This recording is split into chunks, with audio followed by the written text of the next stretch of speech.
연봉 협상 특집 한번 가보도록 하겠습니다. 자, 다음 팀 어딘가요? LG입니다. 네. 우리 LG. 자, LG가 LG가 할 얘기가 많죠. LG 정말 많아요. 일단 네. 저희가 이제 다사다난한 이제 저희 연봉 협상 얘기는 조금 뒤에 하고 마이클 에릭 이제 서브 외국 선수 정해졌잖아요. 그 이야기 잠깐 꺼내면 에릭이 될 거라고는 지난주에 저희가 넌지시 언급을 했는데 그때는 확정이 아니었었고 확정이 됐습니다. 주중에 데려왔죠. 원래는 근데 LG의 벌레 플랜은 이 선수가 아니었었어요. 원래는 이제 루빗이라는 외국 선수였습니다. 이 선수가 굉장히 좋은 선수. 왜냐면은 그런 얘기를 하더라고요. 자미러니가 오기 전에 자미러니처럼 할 수 있을 거라고 생각했던 KBL 구단들이 그런 외국 선수라고 하더라고요. 근데 이 선수가 원래 BCL도 같이 좀 하려고 했었어요, 이번에. 그래서 이제 잠깐이라도 좀 테스트를 하고 싶어 했습니다, LG는. 왜 테스트를 하고 싶었느냐?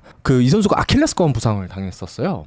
2년 전에. 23년에. 그래서 이 선수의 그 컨디션과 그리고 기량 이런 부분들이 온전히 돌아왔는지에 대해서 이제 LG는 눈으로 확인을 하고 싶었다고 하더라고요. 굉장히 또 여러모로 굉장히 좀 조상현 감독도 그렇고 굉장히 좀 침착하고 굉장히 좀 디테일하게 많이 보려고 하는 분들이다. 근데 이 선수가 BCL 단기 알바는 안 한다라고 거절을 했고, 그리고 심지어 이제 최근 대회에 나갔을 때 WASL 그러니까 EASL 반대편 서아시아 쪽에서 하는 대회는 기간이 좀 일정 자체가 짧아서 거기선 100% 확인은 못했지만 그래도 괜찮다. 그래서 고민을 좀 했다고 합니다. 근데 두 눈으로 직접 보지 못했기 때문에 어쩔 수 없이 안 됐고, 그리고 또 서브 외국 선수로 오는 거에 대한 이제 리스크도 분명히 좀 있어서 고민 끝에 결국에는 에릭을 선택하게 됐다고 합니다. 여기에는 이제 마레이 선수의 좀 도움도 좀 컸는데요. 이 선수 마레이 선수는 이제 이집트 사람이고 에릭 선수 나이지리아 선수인데 뭐 아프리카계라고 해서 좀 통하는 게 있었나 본지 마레이 선수가 이제 에릭 선수한테 창원 정말 좋은 곳이고 LG라는 팀도 정말 좋은 팀이다. 그리고 또 마레이 선수가 원래 이제 시즌 중에는 그 창원에 있는 영어 유치원에 아기들을 이제 이렇게 해서 같이 이렇게 육아도 하는데 그런 식으로 이제 되게 환경 자체가 잘 되어 있다 보니까 이제 잘 지냈으면 좋겠다, 같이 했으면 좋겠다라고 연락을 좀 주고받았다고 하더라고요. 그래서 이제 에릭도 해외 팀도 있었고 오퍼가, 그리고 KBL 팀들도 있었는데 다 제쳐두고 LG로 이렇게 잘 오게 됐다고 합니다. 그리고 이제 에릭이 사실 수원 KT에서 뛰었을 때는 조금 호불호가 좀 갈렸었죠. 정규리그 때는 조금 부진했었는데 이제 그래도 플레이오프 때는 제 몫을 다 해줬거든요. 서브 외국 선수로. 근데 그때는 에릭이 큰 부상을 당하고 나서 제대로 뭔가 시즌을 유럽에서 잘 치르지 못하고 왔을 때 에릭이고, 지금 에릭은 조금 다르기는 해요. 뭐 대만에서도 계속 뛰었기 때문에 아마 그때 에릭보다는 지금 훨씬 더 나을 거라는 좀 예상을 할 수 있을 것 같습니다. 뭐 이건 까봐야 알겠지만. 그래서 LG는 EASL 빅빅에 대한 좀 리스크는 있지만 그래도 정규리그 54경기에 더 중점을 두고 이 에릭 선수를 영입하게 됐다고 합니다. 이게 비하인드입니다. 근데 이제 저는 이제 에릭 선수 영입을 어떻게 봐야 될 것인가, 말씀하신 그 빅빅의 리스크, 마레이와 에릭이 같이 뛰었을 때 이 코트에서 스페이싱이나 효율이 사실은 지금 트렌드랑 아예 안 맞잖아요. 완전히 안 맞잖아요. 네네. 근데 저는 좀 어떤 시선에서 좀 약간 시선을 바꿔보니 그런 생각 들더라고요. 그러니까 EASL 무게는 안 되지만 어쨌든 EASL 일정을 소화를 해야 되는데 지금 어떻게 보면은 이 에릭의 존재로 인해서 마레이에게 좀 쉴 수 있는 시간을, 그러니까 대체가 되잖아요. 로테이션이 어차피 뭐 지금 타마유도 있고 이런 상태에서 마레이의 로테이트 멤버로도 에릭은 충분히 괜찮다. EASL에서 그냥 외국 선수 한 명만 쓰더라도 저는 그런 생각 들어서 괜찮은데 라는 생각이 좀 들더라고요. 근데 조상현 감독은 이제 인터뷰에서 그런 얘기를 했었었죠. 그러니까 EAL 생각하면 사실 에릭이 오는 거는 약간 좀 포지션이 겹친다. 좋은 편은 아니다. 마레이하고 에릭을 같이 쓰기가 쉽지가 않잖아요. 원래는 이제 외국 선수 2명 써야 되는데, 그리고 EASL도 지금 추세를 이렇게 보면 뭐 일본 팀들은 혼혈하고 묶어가지고 아시아 쿼터 묶어가지고 거의 한 3명, 기본이 3명이고 그쵸. 4명까지 나오는 그런 상황이고, 대만도 마찬가지고. 그쵸. 그러는데 우리도 이제 2명을 쓸 수 있으면 써야 되는 건데 그렇지 못하는 부분에 대해서는 좀 아쉽다라는 얘기를 했지만 이제 리그를 치를 때의 어떤 안정성 이런 문제에서는 사실 데릴 몰로가 나쁘진 않았어요. 나쁘진 않은 그런 옵션이었음에도 불구하고 칼 타마요와 그 데릴 몰로의 어떤 그 듀오로서는 플레이오프 때 어떤 10분 정도를 메워야 되는 시기에서 골 밑에 구멍이 생길 수밖에 없고, 그렇게 되면 시스템의 어떤 불안정성이 생긴다.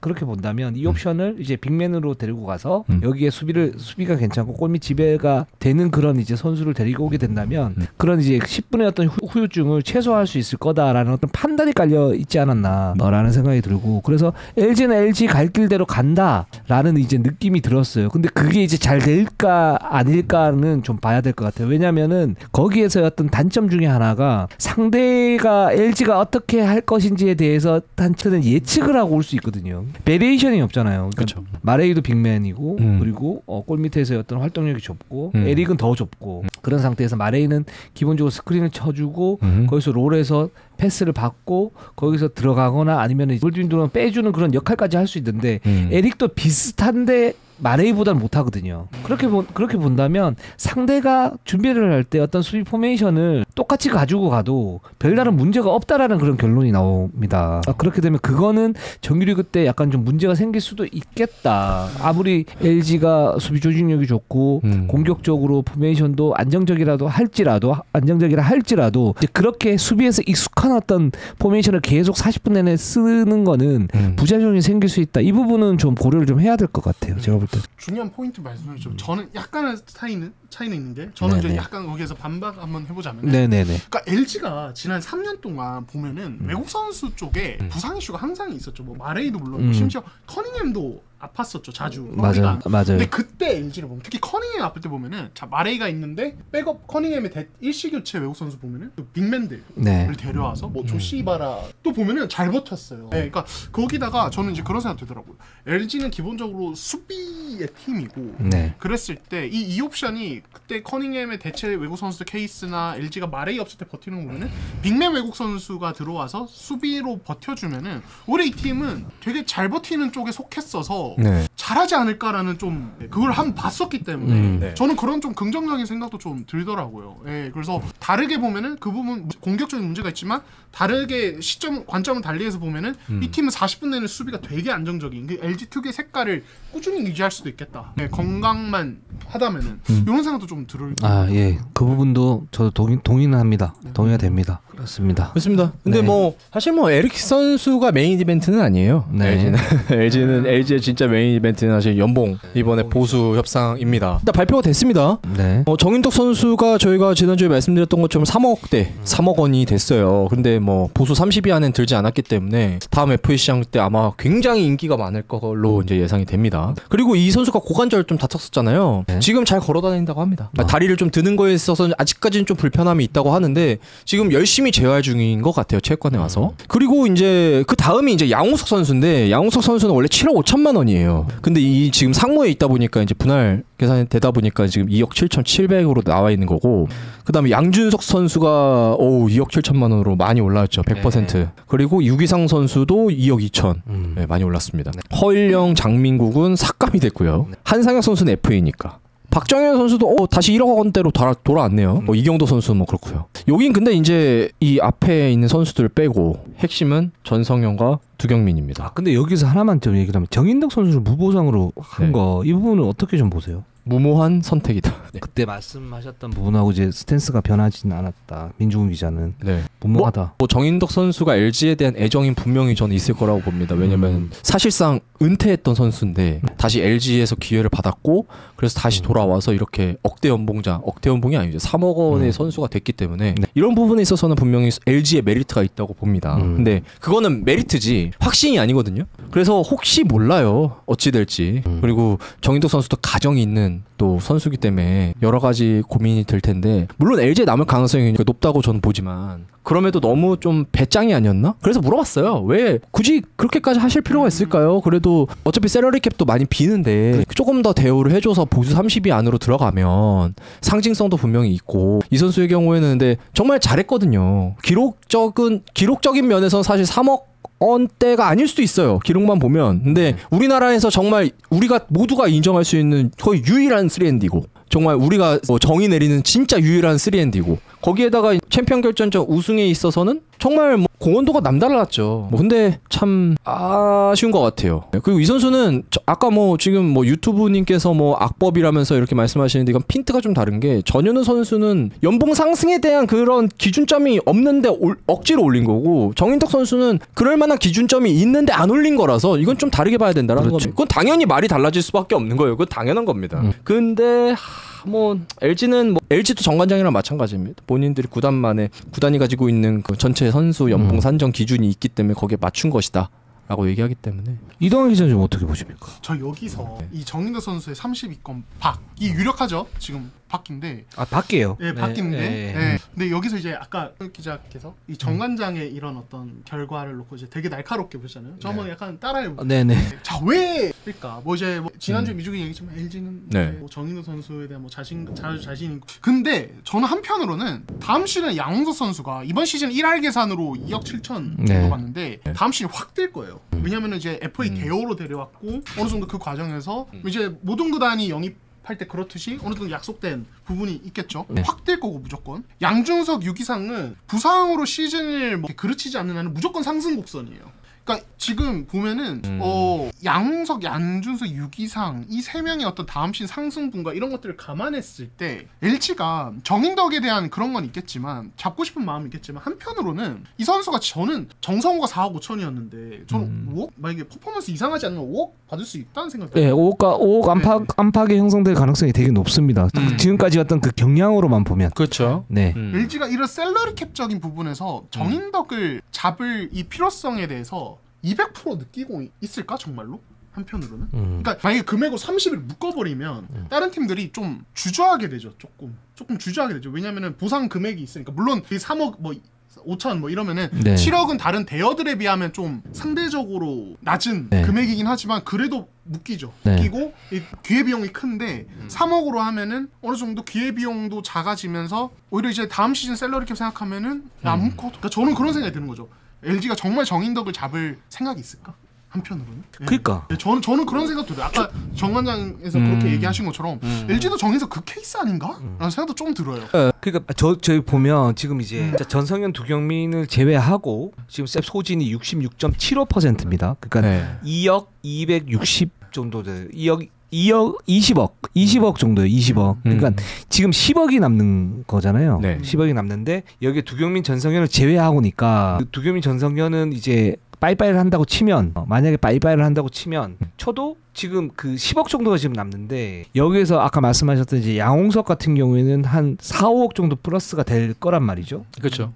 다음 시즌에 그러면 한 5억 정도가 남아요. 그러면 여기에서 유기상, 양준석이 이변이 없는 한 1억 정도 오른다고 칩시다. 1억 정도 좀 보수적으로 잡은 건데 근데 그러면 1억 정도 오른다고 치면은 여기에서 한 2, 3억 정도 남을 거란 말이에요. 근데 이제 여기서 전성현 두 명이 나갔을 때 또 들어오는 선수들 있잖아요. 네, 그렇죠. 네. 그러면 정인덕 같은 경우에 내년에 FA가 된다고 그러면 오히려 많이 줄 수 없는 구조가 돼버려요. LG가. 셀러리캡 구조가. 맞아요. 네, 그렇죠. 그렇죠. 근데 정인덕을 묶는다 이렇게 돼버리면 LG에 남을 확률이 굉장히 높아지잖아요. 그렇죠. 높아지고 막 3억 5천이라 그러면 그 최소한 3억 3천 정도는 줘야 될 거 아니에요. 네. 그렇죠. 그렇게 잡는 것 자체가 좀 부담이 될 수도 있겠다 이런 생각이 전 주관적으로 좀 들긴 했어요. 사실.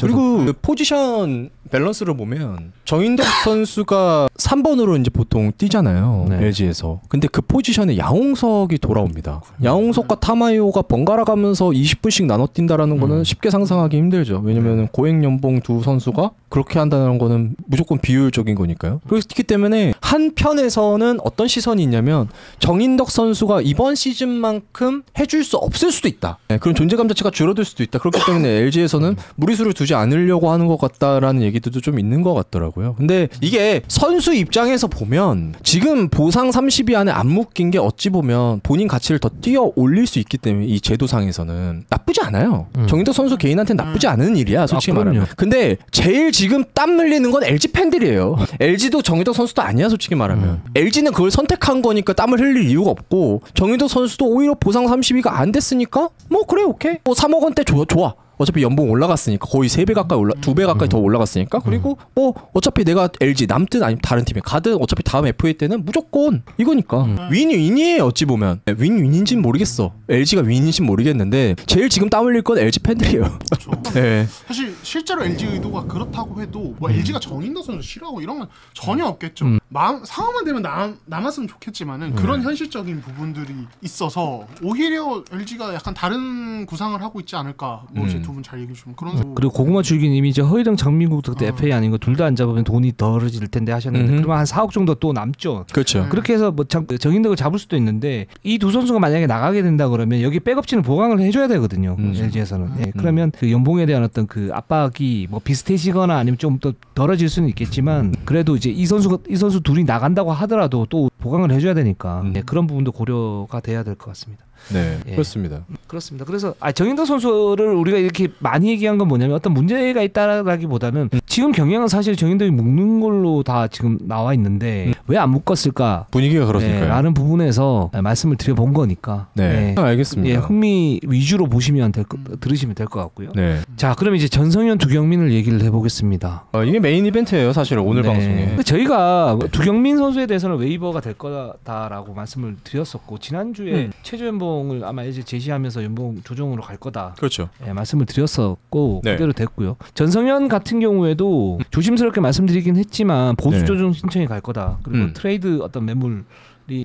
나올 트레이드 매물로 나올 거다. 이렇게 얘기가 됐는데 김지인님께서 전성현 트레이드 매물 내는 거 맞나요? 맞고요. 한 다음에 어느 팀이 유력하고 지금 근데 문제는 전성현 선수 트레이드로 나오는 건 맞는데 데리고 갈 팀이 없어요. 맞아요. 그래서 지금 이 LG가 50% 삭감 때려버렸잖아요. 근데 네. 그걸 전성현 선수가 받아들이지 못해가지고 이제 보수 조정 신청 가는 건데 네네.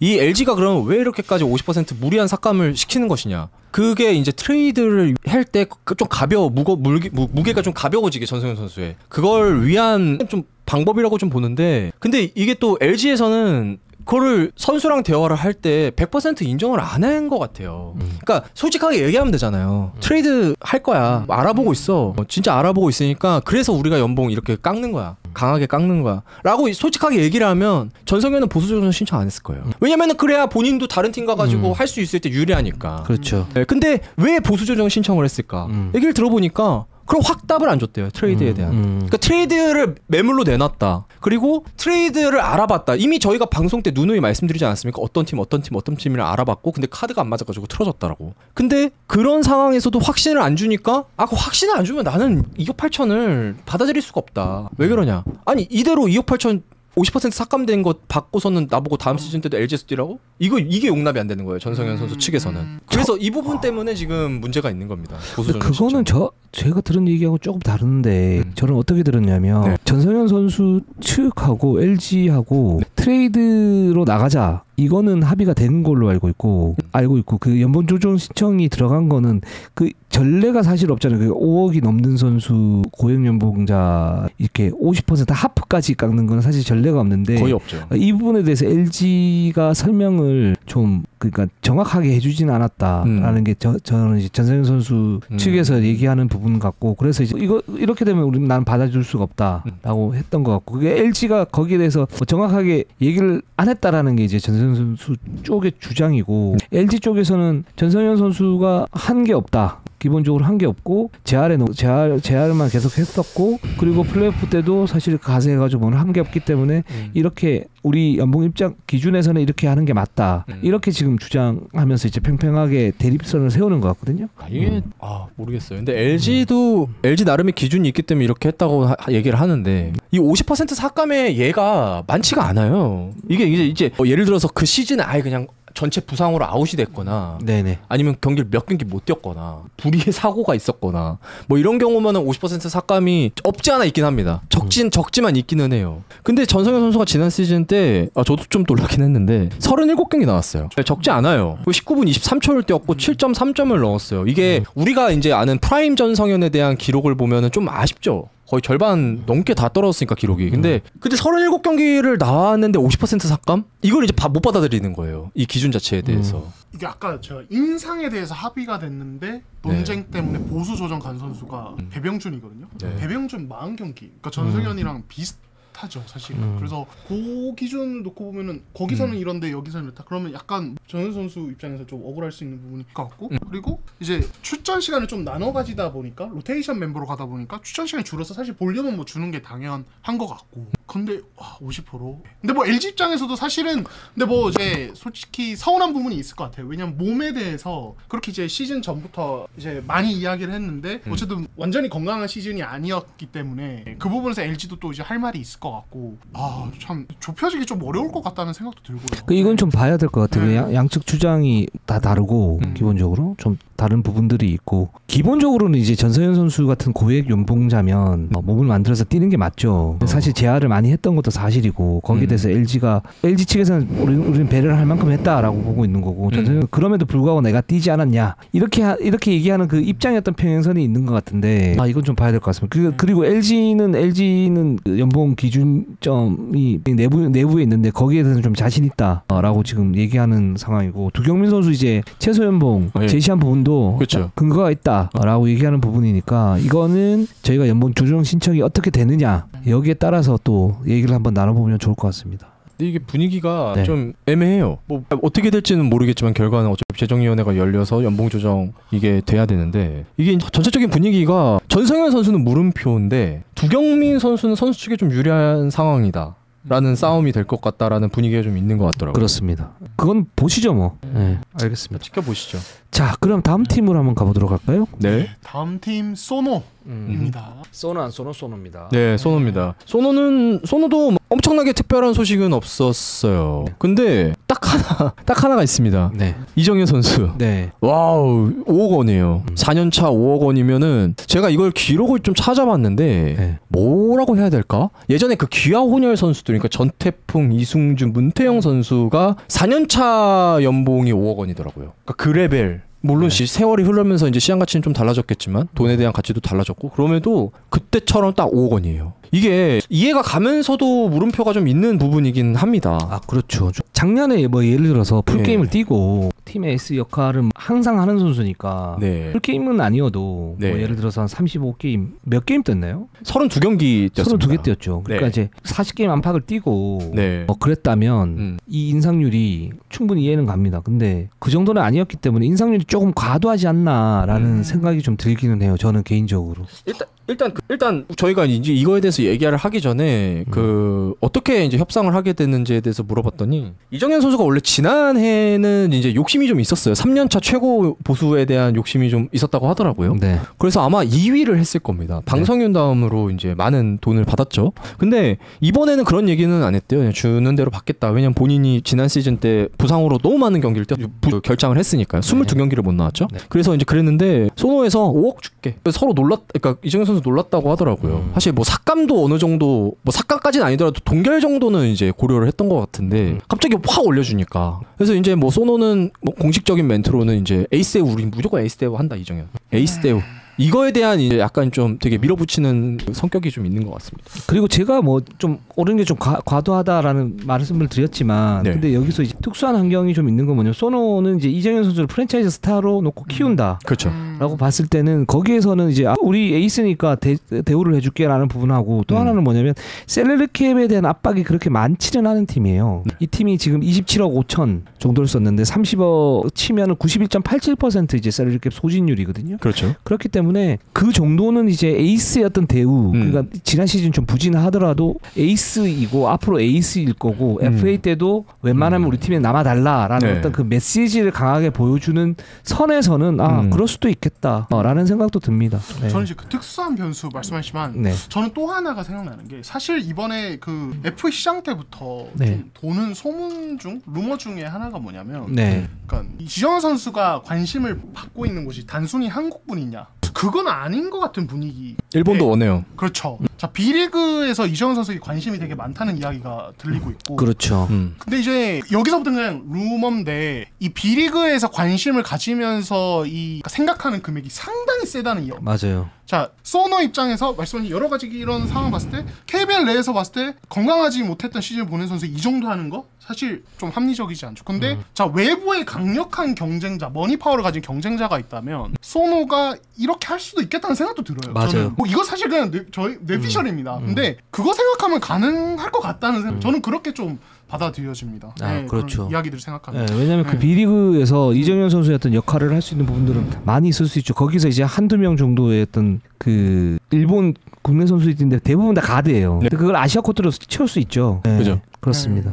게다가 이제 한국의 어떤 마케팅까지 고려를 한다면 충분히 가능한 그런 부분들이니까 그렇게 되면 이제 액수의 어떤 단위가 또 달라질 수 있어요. 그렇죠. 네, 그렇습니다. 이게 근데 약간 농구 안으로만 보면은 이게 어느 정도인지 이게 좀 기준점이 안 잡힐 수도 있는데 아까 말씀드렸죠. 기아 혼혈 선수들과 똑같은 대우를 받았다라는 거는 이것도 상징성이 있는 건데 좀 스포츠를 넘어가면 기아 타이거즈의 김도영, 그러니까 MVP를 받았던 김도영이 KBO 역사상 최초로 4년 차에 5억 원을 받았어요. 네. 이것도 새 역사거든요. 근데 소노랑 아까 대화했을 때도 김도영이 5억인데 그럼 작정현도 그 정도의 대우를 받을 만한 그런 진짜 그 정도로 인정해 주시는 것이냐 구단에서 그건 당연한 것이다 라고 얘기를 하더라고요. 그래서 이게 어찌 보면 정관장 LG처럼 뭔가 연봉 산정 기준이 굉장히 좀 까다롭고 뭔가 이렇게 객관화되어 있으려고 노력하는 곳들이 있는가 하면 이렇게 그냥 우리 한다.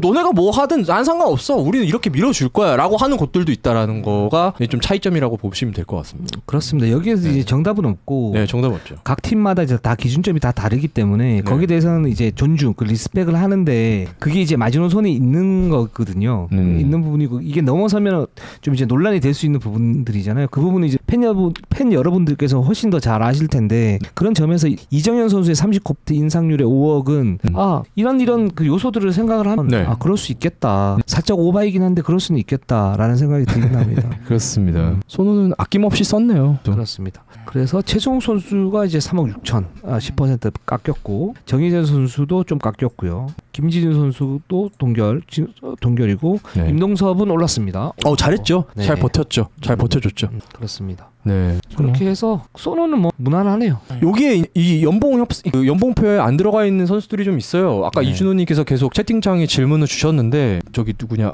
기억이 안 나네. 조재호도 있을 거고 여러 선수들이 있습니다. 뭐 안정욱 선수도 있고 그러다 보니까 이 선수들은 아마 더 들어갈 겁니다. 그래서 좀 캡을 비워놓은 것도 있어요. 그렇습니다.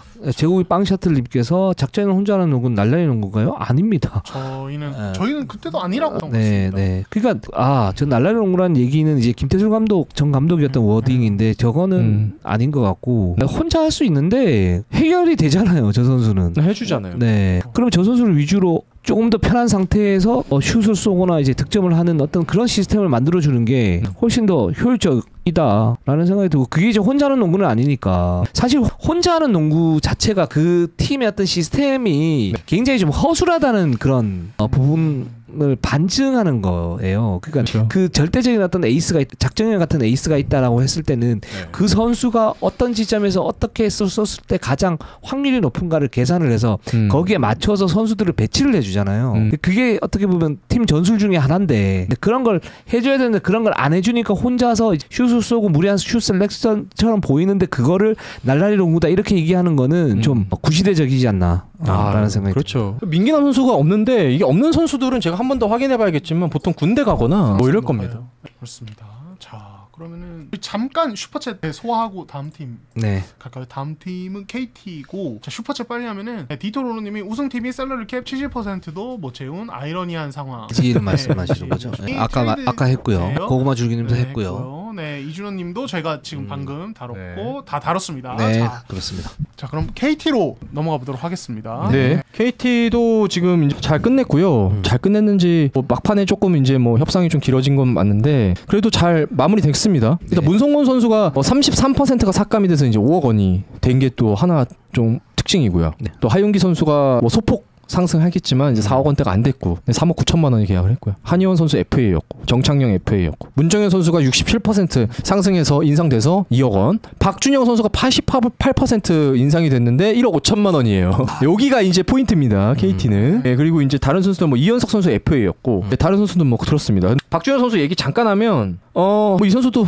마찬가지입니다. FA를 앞둔 상황에서 보수 30위 안에 들어갈 것처럼 생각이 됐는데 되지 않았어요. 오히려 2억 원도 안 되는 값에. 그래서 이게 됐습니다. 그래서 제가 들어보니까 박준현 선수가 그 보수에 대한 부분에 있어서 아쉬움이 분명히 있는 것 같기는 해요. 근데 FA 때 본인의 가치가 더 올라갈 수 있다라는 것도 분명히 알고 있는 선수거든요. 그렇죠. 그래서 반반이라고 합니다. 지금 이 선수가 이번 보수 협상에 대해서 가지고 있는 감정 자체가 다음 시즌 가장 인기 있는 FA 중에 한 명이 박준영이 될 가능성이 굉장히 높아졌네요. 네 맞아요. 맞아요. 그대로 나오면. 그리고 지금 KT는 이 선수를 묶을 수가 없는 게 지금 셀러리캡 소진이 31억 4,100만 원 셀러리를 넘겼어요. 네, 맞습니다. 네, 그래가지고 여기는 이제 사치세를 내야 됩니다. 그렇죠. 그렇기 때문에 박준영까지 어떻게 할 수가 없어요. 그리고 이 팀이 다음 시즌 때 뭐 박준영 선수를 어떻게든 챙겨주겠다라고 구단에서 공식적으로 얘기를 하는데 그 현실적으로 쉽지 않습니다. 아 그리고 KT가 안 챙겨줘도 다른 챙겨줄 팀에서 거예요. 챙겨줄 팀이 많습니다 지금. 이 팀은. 여기는 하윤기 선수가 군대를 안 가기 때문에 그렇죠. 내년 빠지는 곳이 없어. 네, 그렇죠. 문성훈 선수도 아직 계약이 2년 다음 시즌 끝나도 2년 더 남아 있고 김서현 선수도 계속 높은 금액에 그렇죠. 잡혔고. 그러니까 셀러리캡 상에서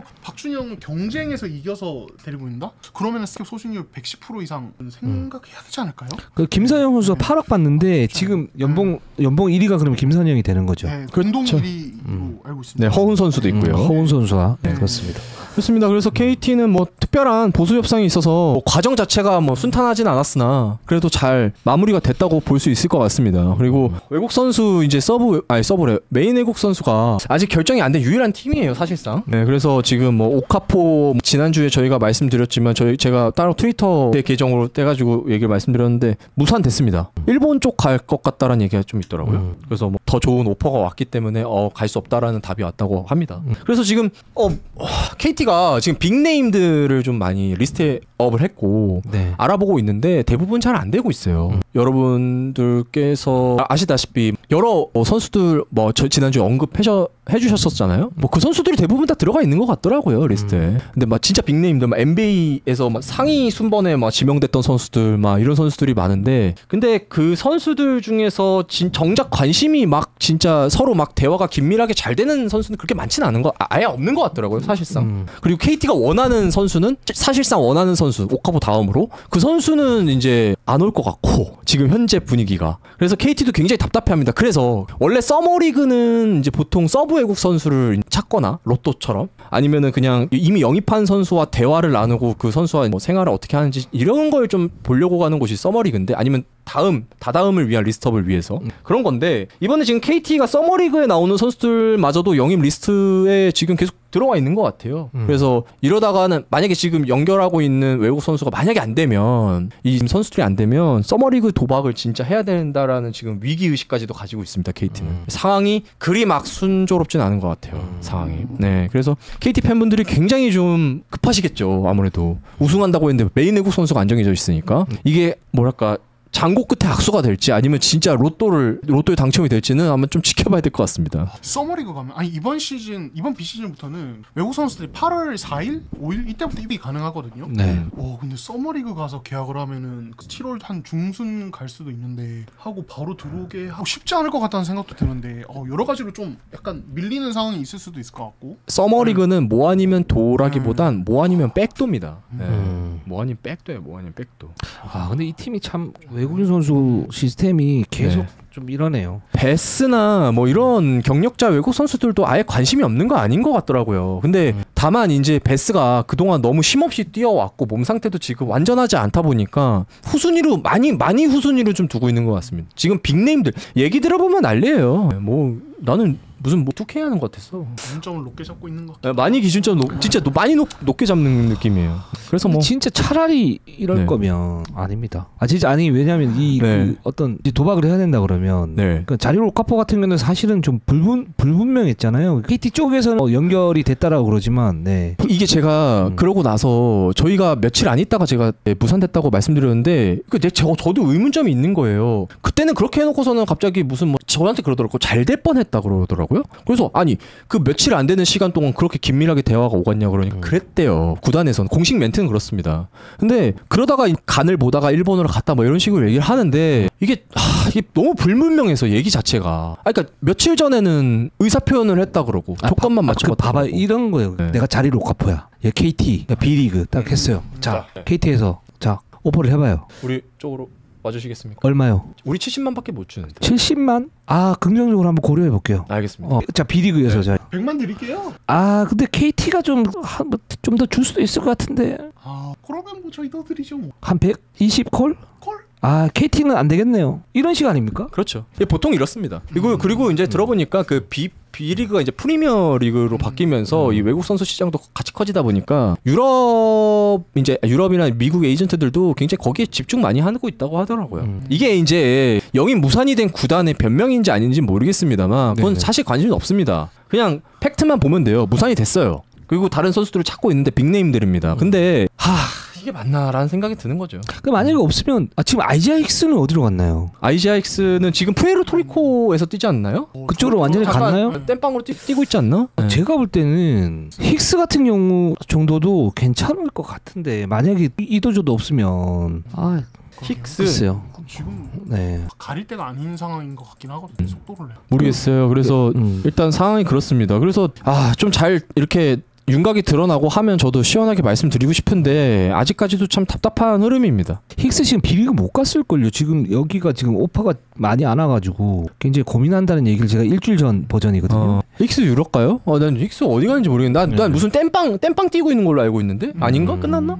그런 걸로 알고 있는데. 그쵸. 푸에르토리코 알고 있는 거죠? 그렇죠. 모르겠어요. 고민을 많이 해보십시오. 그 올데이 페이머스님께서 소노 용병 2옵션 말씀해 주셨는데 그거는 아직 윤곽이 드러난 게 아니라 5명 정도 후보군을 두고 서머리그까지 볼 거래요. 소노는. 그래서 당장 급한 건 아닌 것 같습니다. 은도회가 안 됐어요? 안 됐습니다. 은도회는 안 됐습니다. 대만에서 40만 달러 넘게 오퍼를 했다 그래서 아마 거기 갈 것 같다고 하더라고요. 근데 이제 대만 얘기 나왔고 이제 아까 B리그 프리미어 얘기 나온 김에 약간 또 하자면은 조만간 대만도 조금 까다로운 경쟁자가 될 것 같아요. 맞아요. 이번에 은도의 케이스도 그렇고 대만이 지금 원래 2개 리그로 나눠져 있는데 최근에 들린 얘기가 합쳐진다는 얘기가 있어요.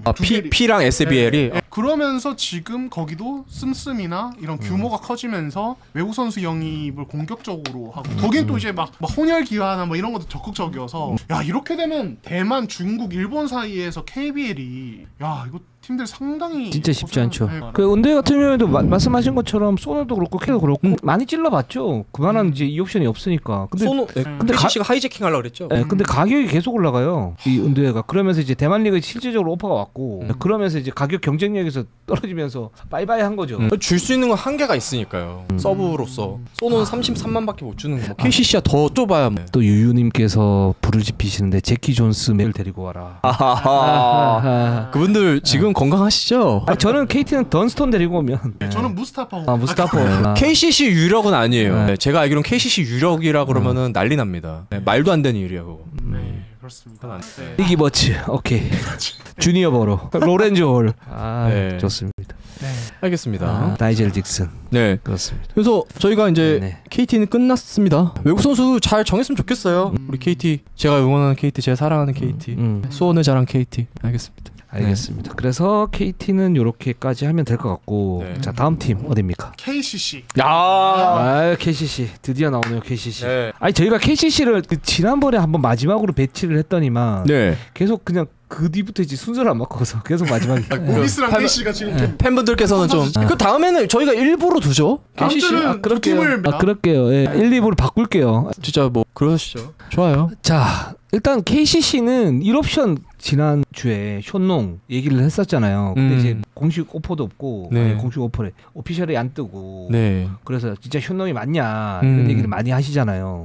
작년이래 지난주에 쇼농의 어떤 확률이 85%였다면 이번 주는 쇼농이 될 확률이 90%. 99.9가 아닌가요? 네? 99.9가 아니에요. 알려주세요. 저는 진짜 여기까지 최선을 다했어요. 민정이가 이 퍼센트에 왜냐면 저한테도 엄청 뭐라고 했잖아요. 왜냐면 이제는 대한민국에 있는 모든 사람이 쫄롱이 KCC 갈 거 알고 있어요. 이거는 배반하면 안 돼 우리 KCC가. KCC가 안고 가야 돼요. KCC만이 품을 수 있는 선수입니다. 물론 못 품을 것 같아. 못 품을 것 같은데 그래도 한번 보여주세요. 쇼농은 전 세계에 소문이 다 나가지고 이제 갈 데가 없나요? KCC 아니면? 이 선수를 누가 케어하겠습니까? 이상민 감독님의 방관농구, 방목농구. 나는 컨트롤하지 않을 거야. 네가 알아서 잘 철들어. 또 어떻게 그렇게 얘기해요? 저는 이상민 감독님의 스타일은 항상 그렇게 생각하고 있습니다. 자율농구라고. 자율농구. 또 다른 측면에서 긍정적으로 말하면 자율농구. 저는 좋아합니다. 그렇습니다. 그래서 쇼농이 될 가능성이 좀 많이 많아졌고 지금 이 옵션은 아직 좀 불투명합니다. 이 옵션이 근데 다들 이제 좀 뭐랄까 은도회를 찔렀다가 지금은 또 이제 다시 또 관망하는 그런 상태. 말씀하세요. 있으면. 저는 뭐 이 옵션 잘 모르겠습니다. KCC는 워낙 또 이렇게 잘 감추면서 영입을 하는 곳이라서. 그리고 아시아 쿼터도 지금 우리는 급할 게 없다. 근데 후보군은 좀 있는 것 같던데. 네, 들려오는 맞아요. 게. 근데 우리가 아는 그 필리핀 선수는 아닌 걸로 저는 알고 있었거든요. 네. 지난주까지는. 근데 이게 또 새로 업데이트가 됐는지는 저것도 추가 취재를 해봐야 될 것 같습니다. 이거는 뭐 이게 되게 좀 희한한 이름이었는데 기억이 안 나네요. 유력한 선수가 있다는 말도. KCC가 지금 필리핀 좀 커넥트를 좀 이제 만들면서 그러면서 원래 이제 하려고 했던 선수가 있었는데 네. 그 선수보다 더 좋은 선수가 있으면 그 선수로 하겠다 뭐 이렇게 스탠스를 좀 넓힌 것 같은 느낌이더라고요. 아시아 쿼터 쪽에서 또 KCC 특유의 최대한 고르고 골라서 데려오는. 근데 KCC는 그 선수단 어떤 연봉이나 국내 선수 데리고 오는 거는 네. 굉장히 좀 과감하거든요. 근데 외국인 선수랑 아시아 네. 쿼터는 네. 좀 그렇지 못한 게 좀 아쉬워요. 이게 유명하죠. KCC가 국내 선수들에게 투자한 진짜 기가 막히게 하는 곳이다. 다만 외국 선수와 아시아 쿼터에 대한 투자는 제일 떨어질 수도 있다. 라는 얘기가 있죠. 어떻게 보면 전력이 한 50%가 외국인 선수 1, 2옵션과 이제 아시아 쿼터에서 나오는 거고 LG가 그쵸. 사실 우승했던 원동력 중에 하나가 가장 큰 원동력이죠. 마레이와 칼타마요. 그렇죠. 가 있었기 때문인데 네. 근데 KCC는 조금 이제 반대로 가는 느낌이 있어가지고 맞아요. 진짜로 뭐를 하려면 네. 그런 기조를 좀 바꾸면 좋지 않을까. 실제로 지난 시즌도 원래 이제 다른 팀에 갔던 여러 아시아 쿼터들이 사실 KCC에 올 수 있었어요. 근데 결국에는 선택을 안 했죠. 선제 이제 협상할 수 있는 건이 있었던 걸로 저는 알고 있는데 하여튼 뭐 그렇습니다. KCC. 그렇습니다. 뭐 연봉으로 한번 가보도록 하겠습니다. 네. 연봉. 자, 허운 선수가 8억입니다. 8억이고 허웅 선수가 4억 5천 25% 삭감됐고요. 최준영 선수가 33% 삭감된 4억. 송교창 선수가 29% 삭감된 4억. 장재석 29% 삭감된 2억 5천. 이건 이제 트레이드. 모비스에서 계약하고. 네, 트레이드 된 거고. 최진강 선수를 FA로 잡았습니다. 140% 오른 1억 2천. 김은 선수도 FA로 잡았고요. 그리고 김동현 44% 오른 6,500. 이주영 선수 마이너스 8% 5,500. 그리고 조혁재, 이찬영, 여준형, 정백원, 이현호 그리고 이호연 선수가 보수 조정 신청 들어갔습니다. 네, 맞습니다. 근데 정확하게 얼마 정도 이제 갭이 생기는지 잘 모르겠어요. 여기 있습니다. 있습니까? 선수는 2억 7천을 원하고요. 네. 구단은 2억 4천을 제안했습니다. 그렇습니다. 네. 그래서 보수 조정 신청이 들어갔고 네. 셀럽캡 소진이 지금 96.07%인데 이렇게 되면 28억 8천만 원 쓰는 거거든요. 그러니까 이제 30억에 한 1억 2천 정도 남는데 이호연 선수 연봉이 포함이 안 된 캡이기 때문에 네. KCC는 무조건 셀럽캡이 넘어간다. 그렇죠. 이렇게 볼 수 있고 네. 지금 허웅, 최준영, 송교창이 지금 다 4억 원대인데 네. 이 부분은 좀 믿기 힘들어요. 솔직히 말씀드려서. 네. 볼 수밖에 없는 부분이죠. 그렇습니다. 네. 그렇습니다. 네. 그리고 허훈 선수가 지금 8억이고 네. 여기에서 지금 이 허훈 선수 처음에는 허훈에 대해서 할 수 있을까 그랬었는데 결국은 했죠. 그렇죠. 네. 하면서 연봉 그 체계가 뭐랄까 완전히 필리핀 부익부가 돼버렸어요. 그렇습니다. 네. 그럼 뭐 사실 이 연봉 여기까지입니다. 최상위권 4명의 이름값 생각하면은 뭐 이제 이렇게 나오는 거는 당연한데. 네. 그렇죠. 이것도 싸게 나오는 거죠. 그렇죠. 네, 이름값 생각하면은 그렇습니다. KBL도 선수 연봉 플러스 인센티브 공개 안 하는 인센티브 계약이 존재하나요 하셨는데 공개 안 하는 인센티브요. 네. 인센티브 선수 연봉 그거 다 공개해야 될 걸요? 네, 공식적으로 공개를 다 해야 되고 그 규정 자체가 3억 원 이상 되는 선수가 인센티브를 걸려면 거기에 그 연봉이 20에서 한 30% 사이에 인센티브를 걸어야 된다라는 부분들이 있습니다. 그렇습니다. 그래서 KCC는 딱히 할 말이 없어요. 이호연 선수 같은 경우에는 네. KCC는 이제 셀럽캡 소진 셀럽캡이 무조건 초과가 되기 때문에 여기에서 이제 이호연 선수의 셀러리를 좀 낮추면서 그 쓰는 돈을 그 사치세를 최소화해 보자 이런 의도인데 이호연 선수는 거기에 대해서는 자신은 이제 작년에 제 역할을 했다. 그래서 그 정도는 받을 가치가 있다라고 보고 있고 KCC는 이호연 선수가 잘한 건 맞는데 팀 성적 자체가 굉장히 좀 예상보다 좋지 않았다. 그래서 그렇게까지는 못하겠다라는 부분들의 입장이 팽팽하게 오가는 걸로 알고 있습니다. 근데 이호연 선수는 네. 올려줘도 되지 않나라는 생각이 좀 드는 게 싹 다 부상당했을 때 그래도 이 선수 제가 봤을 때 진짜 공헌도 높을 것 같은데 네. 엄청 높지 않아요? 그죠? 그렇죠. 사실 부상 병동일 때 그러니까 사실 공헌도 수치는 출전 경기 수나 이런 꾸준함으로 결정이 돼서 높을 수밖에 없죠. 이호연 선수. 근데 이제 저는 공헌도에 대해서는 100% 신뢰하기 힘든 수치 지표라고 보지만 그게 이호연 선수처럼 완전한 주전이 아닌 선수에게는 되게 가치가 높다고 보거든요. 왜냐면 그렇게 꾸준히 뭔가 해줬다니까 주전이 지금 줄부상으로 다 나가 있을 때. 그래서 저는 올려줘도 그러니까 3천만 원 차이라면은 어차피 소프트캡 써야 되는 상황에서는 이게 내 돈이 아니니까 좀 애매하지만 그래도 객관적으로 봤을 때는 나쁘지 않은 차이 아닌가라는 생각이 드는데 아쉽네요. 네. 그렇습니다. 민 기자님 왜 자꾸 깡생수 드링킹 하냐고. 목이 타서요. 네. 그리고 조기수 남자님께서 KCC 현농 선수 오피셜 언제예요? 그건 저도 잘 모르겠어요.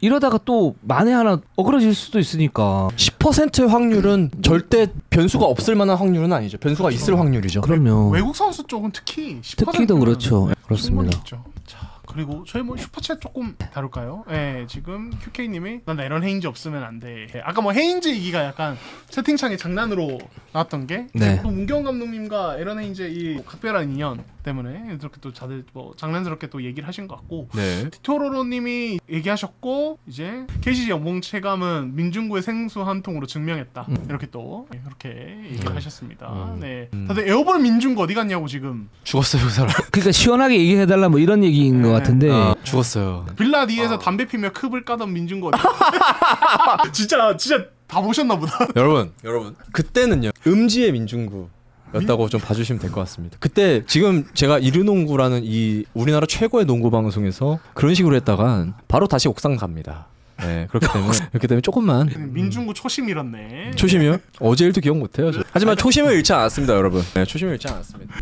저는 민중구 기자한테 항상 그렇게 얘기합니다. 무조건 날뛰어라. 그렇게 얘기를 합니다. 정지욱 기자님 오셨네. 네네네. 자, 그리고 무기님이 뒷돈. 네. 근데 이게 팬들이 체감하는 게 이제 그렇다는 의미신 거죠. 네. 근데 문제는 이게 그 부분이에요. 합리적인 의심이 있어도 증명할 수 있는 방법이 없어요. 물증이 지금. 없어요, 물증이. 네. 증명할 수 있는 방법이 없어요. 물증이 없습니다. 이게 여기 KCC만 그런 게 아니고 다른 구단도 다 마찬가지. 그 의심스러운 어떤 정황들이 있는데, 근데 그걸 이제 맞다라고 얘기를 할 수가 없잖아요. 네. KBL이 뭐 조사기관이 아니기 때문에 그러면서 KBL이 뭐 의지를 갖고 뭐 하더라도 이게 그런 권한이 없잖아요. 그러니까 이런 게 딜레마죠. 그래서 예전에 그 김승현 선수와 이제 우연히 그거 같은 경우는 한쪽에서 오픈을 해버려서 물증이 나와버려. 그렇죠. 이슈가 된 케이스. 네, 맞아요. 김승현 선수 같은 경우에는 예전에 그래서 뒷돈이 밝혀진 부분이고 그게 아닌 이상은 어떻게 할 수가 없어요. 그리고 지금 뭐 예를 들어서 저희가 계속 말씀을 드리지만 FA 계약을 할 때 실제로 이제 단연 계약을 한다. 그래서 실제적인 어떤 연봉이 아닐 가능성이 굉장히 높다. 이런 얘기는 말씀을 계속 드렸잖아요. 근데 그 단연 계약을 한다라는 것 자체도 그거는 저희가 어떻게 이거를 확정적으로 말씀드리기가 쉽지는 않아요. 그죠. 물증이 없기 때문에. 그렇습니다. 맞습니다. 알겠습니다. 그럼 저희 마지막 팀 모비스로. 모비스 나갔구나. 나 이게 마지막인 줄 알았어요. 모비스 있잖아. 왜 그래? 우리 모비스. 모비스까지 하고. 우리 모비스. 모비스입니다. 모비스 같은 경우는 이제 지금 뭐 이제 쭉 연봉이 나오고 있는데 이승현 선수 같은 경우는 이제 6억 5천 연봉 협상이 마무리가 됐고요. 이대현 선수가 이제 삭감이 됐어요. 근데 뭐 제가 이제 뭐 좀 들어보니까 이대현 선수는 이 삭감에 대해서 어느 정도 충분히 동의를 하고 뭐 서로 이제 원만하게 좀 얘기가 된 것 같고 박문희 선수가 27% 연봉이 올랐습니다. 네. 그리고 지금 이제 전준범 선수 같은 경우는 동결이고 사실 이 팀은 지금 내부 FA로 계약한 선수들이 많아서 지금 막 이제 막 이 협상 대상자 자체가 처음에는 더 적었고 나중에 조금 그나마 늘어난 거죠. 트레이드로 데려온 선수들 이런 상태입니다. 뭐 서명진 선수나 함지현 선수야 뭐 말씀드린 대로 내부 FA로 계약을 했기 때문에 뭐 이 부분은 협상 대상이 아니었고요. 네, 이런 상태입니다. 그리고 아까도 말씀드렸다시피 김건아 선수 같은 경우는 11월에 아마 명단이 등록이 될 것 같습니다. 네. 그렇습니다. 네, 사실 이제 현대모비스가 이번에 샐러리 캡 소진율이 92%인데 원래 당초에 이제 이 트레이드 전에는 진짜 한 10억 정도 남을 거라고 이제 내부적으로는 예상을 했었어요. 이 트레이드를 통해서 뭐 이제 장재수 선수가 2억 5천이었고 이승현 그리고 전준호 선수 합쳐서 7억 3천이니까 거의 뭐 지금 5억 이상을 더 가지게 된 거죠. 네네. 네, 그렇습니다. 그래서 지금 현대모비스 같은 경우에는 무난하다라는 생각이 들고 서명진 선수는 이제 지난번 이제 FA 할 때 우리가 이게 이 부분이 약간 오바페이냐 아니냐 뭐 이렇게 했는데 FA였기 때문에 또 4억 5천 인 부분에 대해서는 인정을 하지만은 그래도 그 연봉 30이 안에 들었는데 거기에서 또 이렇게 올려서 이만큼 줄 필요가 있느냐 뭐 이런 얘기도 있었었고 근데 그거는 이제 구단이 또 판단을 하는 거니까 게다가 이제 양동근 신인 감독이 이제 서명진 선수였던 계약에 대해서는 강하게 원했었죠. 네. 그렇죠. 그러니까 이렇게 된 거고. 그러니까 서명진 선수는 이제 본인이 증명해야 돼요. 이제는 얘기할 게 선수 입장에서 연봉에 대해서 얘기할 건 아예 없지 않을까 당분간은. 왜냐면은 이제 아까 말씀드렸다시피 부상으로 한 시즌 못 뛴 뒤에도 3억을 받았고 지금도 4억 5천이기 때문에 여기서 이제 선수들이 흔히 말하는 책임감, 증명 그게 달린 상황이 아닌가라는 생각이 듭니다. 전준범 선수가 빠졌는데 8천으로 동결이 됐어요. 아이고. 지난 시즌과 동일합니다. 죄송합니다. 제가 빼먹었어. 아닌데? 그거 없네요. 죄송합니다. 제가 빼먹었습니다. 전준범 선수 미안해요. 전준범 선수 8천입니다. 미안해요. 조정 신청 안 갑니다. 그렇습니다. 그래서 이 정도로 봐야 되고 뭐 사실 현대모비스는 말씀드렸다시피 진짜 리빌딩 팀에다가 내부 FA가 많았어서 그냥 뭐 막 크게 뭐 그런 건 없었던 것 같아요. 좀 빨리빨리 끝내는. 이승현은 30% 인상된 금액에 6억 5천에 했습니다. 6억 5천에 했고요. 해먼즈 선수가 1옵션 됐습니다. 그래서 지난주에 말씀드린 대로 말씀드렸었죠. 해먼즈의 활용법이 좀 달라질 가능성은 있다라고 봐야 될 것 같고 이 옵션은 아직 보는 중인 것 같아요. 이 옵션은 아직 좀 시간이 더 걸릴 것 같은 딱 요 정도 상태라고 봐야 될 것 같습니다. 근데 여기 3번 누구예요? 여기 3번 누구야? 그래서 전준범 선수 데려온 거죠. 전준범 선수가 주전 3번은 아닐 거 아니에요. 주전일 것 같은데요? 이승우 아니면 전준범이에요. 3번은 무조건. 그러니까 사실은 거기서 이제 전준범을 더 요구를 한 거고. 돌려 쓰겠네요. 그렇죠. 그래서 이우 선수가 전역으로 컴백하기 전까지는 좀 아마 이 3번 라인에서는 좀 어려움이 있을 것 같다. 그럼 여기는 5번은 누굽니까? 이승현이 5번이고 해먼즈, 이승현 이렇게. 뽀찌님께서 1옵션은 정해졌고 2옵션 누구인가요? 이 옵션 모르겠어요. 진짜로. 뭐 정현장도 그렇고 저도 막 물어물어 다른 쪽으로 통해서 막 물어보는데 이름이 거론이 안 되네요. 뭐 이바라 뭐 소문 있던데 맞아요? 이바라는 아닌 것 같은데. 이바라는 아닌 것 같은데. 이거 좀 더 취재해 보겠습니다. 그렇습니다. 알겠습니다. 한 2주 전 얘기긴 하거든요. 지금은 아닌 것 같아요. 정지욱 기자 있으면 좀 알려주세요. 그 내일 조선용 하나요? 조선정 하지 않아요? 여기서 그냥 알려주고 내일 그냥 더 좋은 얘기 하세요. 이바라도 답이 없네. 저는 그 현대모비스 얘기를 좀 더 하시죠. 저희 현대모비스 팬들. 후보에 있다. 이바라 후보에 있다고 그러네요. 맞췄네요. 그럼 후보에 있는 거 맞네요. 이중 기자 얘기가 맞네요. 정지욱 기자 후보에 있다 이런 간보는 얘기하지 말고 후보에 있는 건 중요한 게 아니에요, 선배. 정지욱 기자 이동환 기자 닮아가요? 우리 팬들은 후보에 누가 있다 이런 거 중요하지 않습니다. 누구여야 한다. 누구랑 계약할 것이다. 답을 그냥 얘기해줘요, 정지욱 기자. 자, 이유 정용. 현대모비스 얘기 좀 하시죠. 우리 현대모비스 팬분들이 10번째로 기다리셨어요. 지금 시간 너무 일찍입니다. 10시 10분이에요. 아직은 멀었습니다. 우리 가려면. 아니요. 이제 마감해야 돼요. 현대모비스 세주장 제가 이승현 선수가 가능성이 좀 있는 걸로 아는데. 이승현 선수가 해야죠. 아까 지난주에 말씀드렸죠. 이승현 선수를 데려온 게 의미가 있는 이유? 그렇습니다. 근데 3번 진짜 누가 해야 되나? 근데 현대모비스는 근데 저는 또 그런 생각도 들어요. 다음 시즌 이 팀은 그러니까 이제 막 이렇게 여러 가지 이야기 들어보면은 이 팀은 앞선 퍼포먼스가 중요하지 3번은 사실 약간 종속적인 역할일 것 같거든요. 그러니까 이우서 선수처럼 게임을 주도하고 이런 타입보다는 받아먹는 쪽에 될 것 같고 포커스는 박무빈, 서명진 여기서 어느 정도 가느냐인 것 같아요. 예스. 오케이. 알겠습니다. 시청을 해주셔서 감사드립니다. 우리는 항상 최선을 다하겠습니다. 네이버 유튜브 구독 좋아요 감사합니다.